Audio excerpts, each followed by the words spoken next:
bonjour. Comment allez-vous aujourd'hui? Fort bien, ma foi. Je Mais vois ma que nous sommes dans foi. le même coloris. Nous formons le rouge et le noir, Hein? vous et moi. C'est standard ou c'est plutôt en rouge et noir? Écoutez, nous avons laissé nos auditories choisir. Mais dites-moi tout. Vous êtes rougeoyante, flamboyante, mais quelle Bernadette êtes-vous aujourd'hui? Eh bien, aujourd'hui, je suis Bernadette heureuse Heureux. Ah, cela me réjouit. et avec un petit tiraillement. Ah, Heureuse tiraillée? Heureuse tiraillée. Mhm. nous n'avons pas de terme pour Tout à fait. exprimer cette émotion. Voilà, c'est pour ça que Dites-moi j'en ai en pris plus. deux. On n'a jamais trop d'émotions. On n'a jamais trop d'émotions. Dites-moi en plus, Voilà. ma chère Bernadette. Alors, j'ai adoré ce roman qui s'appelle Un bon féministe. Ah, Voilà. Cela existe-t-il, Eh ma chère bien, Bernadette? Telle est la question. C'est vrai. En fait, c'est pour ça que je suis très heureuse. C'est parce qu'on en parle déjà du féminisme. C'est toujours important. Tous les jours, tous les ans, tous les mois, toutes les semaines. Parlons-en. Parlons-en toutes les secondes, même vrai. Ah, exactement, parlons-en. Parlons-en, ma chère Alors, ce qui Bernadette. m'a un peu tiraillée, c'est qu'effectivement, c'est un homme qui écrit et le protagoniste du livre est un homme, un bon féministe. Alors, est-ce que ça existe ou pas? C'est ce qui va éveiller en nous plein de questions tout le long du roman. C'est très bien écrit et on explique l'histoire d'un jeune homme qui, au départ, n'est pas du tout féministe. Ah oui, Il pas est du plutôt tout. à l'encontre de tout ça. Et puis, au fur et à mesure, il va faire des rencontres, il va aller assister à des conférences, etc. Et il y a des petites questions qui vont commencer à arriver dans sa tête. Et puis aussi, il va tomber amoureux d'une jeune femme qui s'appelle Najwa, et avec qui il va avoir beaucoup d'échanges sur ces sujets-là, parce qu'évidemment, Najwa est une femme, et Najwa sait très bien parler de toutes ces choses-là. Au fur et à mesure du roman, on va voir que donc cet homme va mettre en place un espèce de plan pour partager de bonnes idées, pour faire un peu renverser la tendance et pour pointer du doigt toute personne qui ne se serait pas encore posé justement les bonnes questions et qui n'y aurait pas encore réfléchi. Il faut savoir que cet homme-là est issu d'une famille très traditionnelle où chacun a bien évidemment sa place. C'est toutes les idées ancrées qu'il a en lui viennent effectivement de son éducation, de son environnement. Et voilà, on va voir cet homme qui petit à petit va être chamboulé, va vouloir chambouler les autres. Et vraiment, j'ai adoré ce roman. J'aime bien les livres qui nous font un peu réfléchir. Tout à Et fait. voilà, au fil des pages, on est d'accord, pas d'accord, mais au moins, ça travaille. On se questionne, au moins. là-dessus. Voilà. Ah, et cet homme a l'air d'être un bon allié, si je puis me permettre. Exactement, c'est le terme que je préfère. N'est-ce un pas? bon Un allié. bon allié. Auriez-vous, ma chère Bernadette, des petits extraits à nous partager? J'ai évidemment bien l'obligeance de vous lire quelques extraits. Ah, Alors pour ce faire, je vais d'abord vous lire un extrait où on va l'entendre parler avec sa maman. Enfin, on va plutôt entendre sa maman parler. Donc là, on va voilà, être baigné directement. On va du coup être baigné dans son univers familial. Ensuite, je vais vous lire un extrait avec sa compagne, avec sa nouvelle copine, Najwa. On va voir un peu le twist. Et puis, un dernier extrait pour conclure, pour le plaisir. et pour l'évolution. Exactement. Nous avons hâte de découvrir l'évolution de ce personnage. Voilà. Donc on commence avec la maman.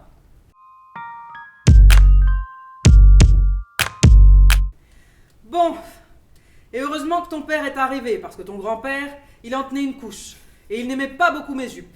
Ça a été mon sauveur. Quel besoin ta sœur a d'aller au Canada? Elle n'a pas d'amis ici? Il n'y a pas de beaux garçons? Elle n'a pas de travail?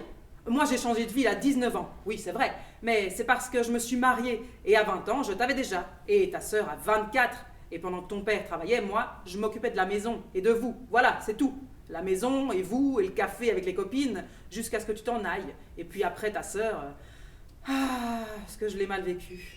Et ensuite quoi? Si ton père n'avait pas été là, même si parfois j'aurais bien aimé qu'il ne soit pas là, ensuite quoi? Parce que je n'ai jamais manqué de rien, ça c'est vrai. Ton père m'a donné confiance en moi. Et ta sœur, qu'est-ce qu'elle attend de la vie? Elle veut se retrouver célibataire à mon âge? Parce que pour l'instant, c'est facile pour elle de rencontrer quelqu'un, de coucher, de s'amuser. Elle est jeune et belle, elle est intelligente. Mais ça ne dure pas.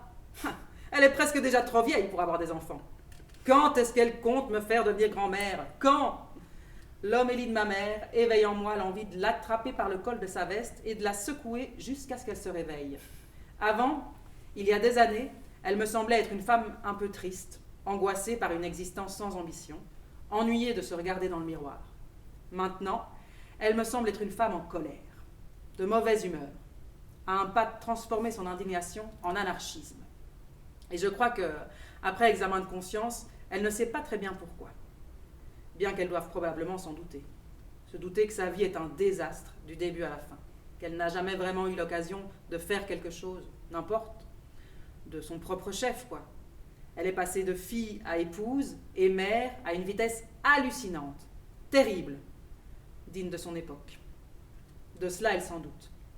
Ce qu'elle ne sait peut-être pas, c'est qu'on l'a bernée. On lui a fait croire qu'être mère, épouse et maîtresse de maison était son rêve, que mon père était son prince charmant et que de nous donner naissance était sa raison d'être. Et que ça s'arrêtait là, qu'il n'y avait dans son ADN aucune possibilité d'aspirer à autre chose. On l'a bernée en portant au pinacle une vie qui la laisserait toujours à la marge, comme une paria. Car ce qui est important, c'est de ne jamais se retrouver à la marge, n'est-ce pas? Donc ça, c'est la maman. Ensuite, on a sa compagne. Najwa me dévore. Elle retourne mes arguments contre moi, m'expliquant comment l'imaginaire collectif opère sur l'individu. Les films et les chansons, la publicité, la culture populaire, tout est imprégné de la même idéologie. La petite fille, la mère, l'épouse, dans n'importe quel média, une femme qui réussit est ramenée à sa condition de femme, pas à ses mérites. Les commentaires sur les personnalités féminines vont toujours de pair avec une analyse de leur physique, de leur look et de leur vie intime. Et ce n'est là qu'un regard superficiel sur le problème. Prenons un exemple simple. Les talons sont inconfortables et cependant quasiment obligatoires pour certains événements, ce qui oblige beaucoup de femmes à prendre une paire de chaussures plates dans leur sac à main, comme des danseuses incognito, pour soulager leurs pieds dès qu'elles le pourront pendant la fête. Des exemples comme ça, il y en a des centaines, idéologie sur idéologie. Le cadre est plus subtil qu'avant, mais tout aussi efficace, me dit-elle. Je sais qu'elle a raison, que tout ce qu'elle dit est vrai. Et voilà pourquoi je n'ai plus envie de l'écouter. Ça m'irrite, ça me fait sentir mal vis-à-vis de moi-même. Et pas seulement de moi-même, aussi de ma famille, de mes amis, de mes collègues. Ces mots me pèsent comme des sentences et ça me dérange. Parce que je voulais juste regarder ses fesses, moi, et les pétrir. Voir les faire claquer un peu, leur laisser une petite marque rose et ne pas réfléchir. Ne pas réfléchir à ça, rester aveugle comme avant. Ne pas me poser de questions, vivre tranquille, être un homme heureux, myope, cynique, un clown de foire, un chien de berger, un pénis domestique, une seringue de sperme. Et peut-être même prendre une ou deux photos cochonnes d'elle pour ma consommation personnelle. Mais ne pas appartenir à sa bande, ça, jamais. Ne pas participer à cette insatisfaction structurelle, ne pas y prêter attention, ne pas écouter, ignorer l'existence de la culture du silence, du viol, du mépris, ne pas devoir choisir mon camp, parce que je me suis toujours su au bon endroit. La flemme de réfléchir, la flemme de remettre en cause mes privilèges. Pourtant, je dois réagir. Je le sais. J'ai pas le choix.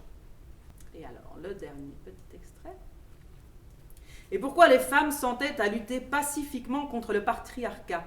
Avec cette tactique, d'après mes calculs, vous allez bien mettre 3 ou 400 ans. Je comprends pas.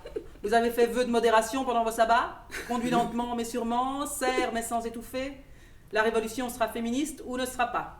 Vous comptez détruire le système en demandant l'autorisation, peut-être? Ce n'est pas si simple, imbécile. Ce n'est pas comme faire grève, lancer des cocktails Molotov sur les CRS ou dresser des barricades. Nous ne sommes pas des mineurs et nous n'avons pas de syndicats. C'est un mouvement qui implique toute la société, pas seulement un gouvernement ou un patron auquel exposer nos revendications. C'est un marathon. Il faut éliminer chaque étage que le patriarcat a construit au-dessus de nous. Il ne s'agit pas de dynamiter un édifice et d'attendre la chute des gravats, mais de supprimer patiemment chaque couche qui nous a menés à cette situation. C'est un long processus. Les Français ont fait ça bien plus vite, avec la guillotine. Najwa a posé ses mains sur son visage et elle a grogné. « Mec, tu n'es jamais fatigué? Tu n'as pas sommeil ?» Voilà. J'ai beaucoup aimé, ma chère franchement, Bernadette. moi j'ai adoré ce roman et je le conseille à tout le monde. C'est vraiment super. Et notamment, je pense qu'il serait très bon de le mettre dans les mains de certains hommes. Ah, d'hommes, de femmes, Tout à fait, tout à fait. de grands-parents, d'enfants. On va retirer ça. Dans les mains de tous. Tous. Dans les mains de tous. Et vous alors, Bernadette? Quelle Bernadette êtes-vous aujourd'hui? Mais ma chère Bernadette, figurez-vous justement qu'aujourd'hui je suis Bernadette sororale. Ah! Ici nous allons donc parler de sororité, de poésie, de mots. Car comme le dit votre dernier extrait, il faut de la patience pour faire changer les choses. Ça c'est sûr. Et donc comptons sur le pouvoir des mots, le pouvoir des voix qui s'ouvrent et le pouvoir de la sororité, voire de la delphité. Et de la Poésie. Et de la poésie évidemment, comme toujours. Je vais donc vous présenter Lettres aux jeunes poétesses, qui est un recueil de lettres comme le titre l'indique, Et qui fait écrivons des penser à... lettres jeunes poètes de Rilke. Exact. Évidemment, c'est un petit pied de nez, petit nez, la complicité à notre cher Rilke. Voilà, et donc c'est un recueil qui a récolté donc des lettres de différentes poétesses contemporaines, qui écrivent donc à toute personne s'identifiant comme femme, souhaitant écrire de la poésie, qui leur parle, leur donne des conseils. Voilà, c'est très très beau. On y retrouve évidemment beaucoup de notions de sororité, beaucoup de témoignages, de lutte contre le patriarcat, de ce que ça a été aussi d'être une poétesse quand on ne disait même pas encore le mot poétesse, qu'en fait on ne parlait que de poète. Voilà. Donc c'est très intéressant, très beau, très tendre et en même temps révolté, en même temps combatif. Donc j'avais envie de vous lire quelques extraits parce que comment mieux en parler qu'en vous donnant envie, en donnant la voix à toutes ces poétesses. Voilà. Je suis tout oui. Donc là c'est un extrait très très court de la lettre de Sonia Ciambretto.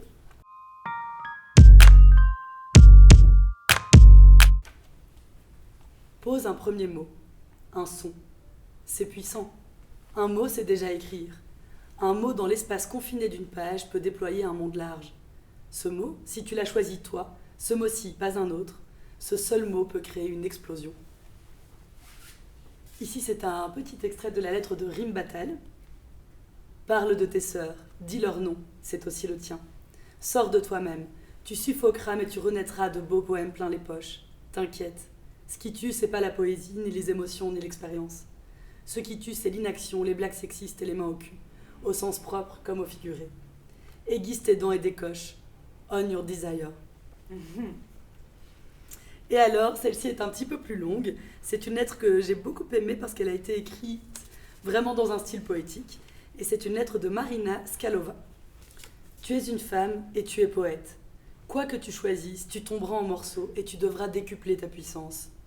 Accepte de te sentir nue et fragile à chaque fois, de devoir repartir de zéro à chaque fois. Accepte les doutes, terribles parfois. Ils manqueront d'avoir ta peau.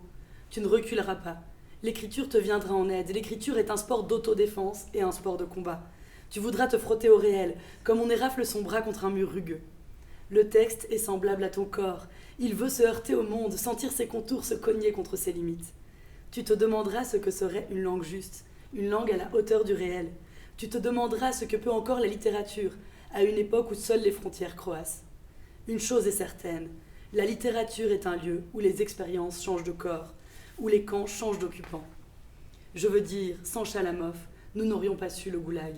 Lis tout ce que tu peux, nourris-toi de tout, surtout des contradictions, cherche la rupture. L'écriture n'est pas un bain moussant où l'on se prélasse entre amis proches. Nos textes sont des corps, les autrices ont les entrailles, les muscles, les nerfs en partage. Elles les mettent en commun et parfois en pâture. C'est pour cela qu'il est si important que ton corps ne soit jamais nié dans ton écriture.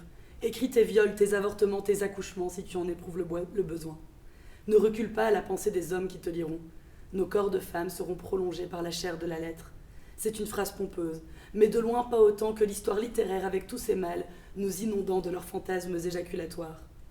Le corps féminin est le premier objet de représentation, en littérature, en art, en publicité. Nous ne l'avons pas choisi, notre corps est public, nous n'y pouvons rien. Autant le mettre à la disposition des lecteurs.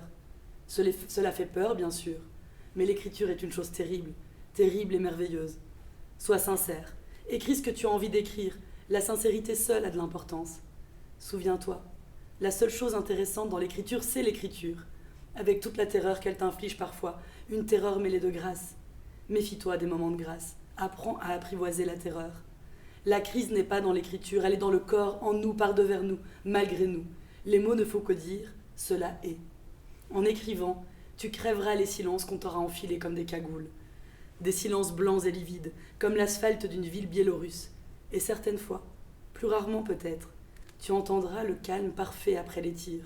Celui-là, tu le désireras, le convoiteras, la stupéfaction après les déflagrations. Ces silences-là, tu les orchestreras. Je ne dis pas que tu tires à balles réelles. Je ne dis pas que l'écriture doit être une arme, mais c'est une possibilité. Tu as du pouvoir, ne le sous-estime pas. Ah, Bernadette, ma sœur! Ma chère sœur, J'ai beaucoup aimé cette séance. Franchement, Moi aussi. on s'est répondu et j'espère qu'on va répandre surtout. répondons et répandons. Répondons, répandons. Il est toujours répondant de répondant. Non, ça. Au revoir, Au revoir. Mademoiselle.